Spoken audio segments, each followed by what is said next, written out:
la justice togolaise puisse se pencher sur des situations beaucoup plus sérieuses. Et je n'arrêterai jamais de citer le cas des 2 enfants de Toglé qui ont été tués en 2018 et dont les corps sont toujours à la morgue. Enfants pour lesquels la justice n'a jamais été dite. Les familles, je le rappelle, sont des familles musulmanes. Nous savons comment cela se passe. Lorsque un musulman meurt, l'enterrement intervient le plus rapidement possible.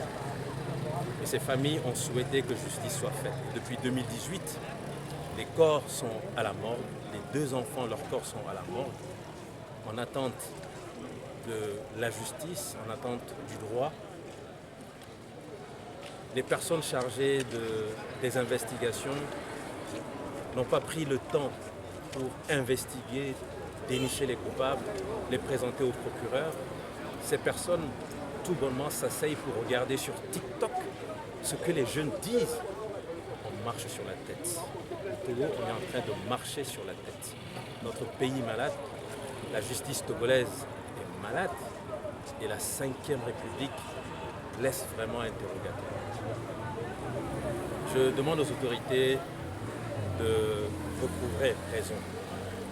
Ces enfants viennent d'écoper de 6 mois avec sursis. Pourtant, les avocats ont démontré qu'il n'y avait aucune disposition légale qui pouvait constituer un fondement juridique pour que ces enfants se retrouvent devant la justice, se retrouvent entre les mains de la justice et surtout se retrouvent en prison.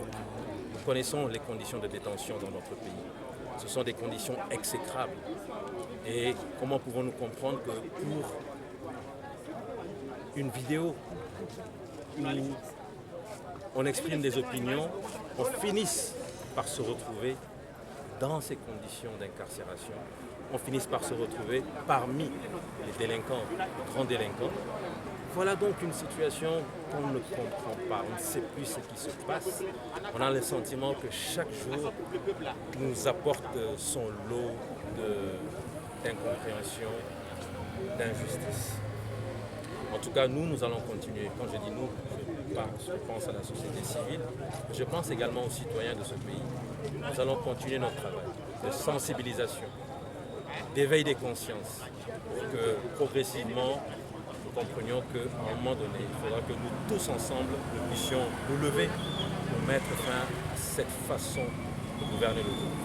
Il faut un autre contrat social pour le pays. Il faut une autre gouvernance pour le Togo. Il faut en fait une vraie alternance démocratique pour le Togo. Je vous remercie. La décision vous a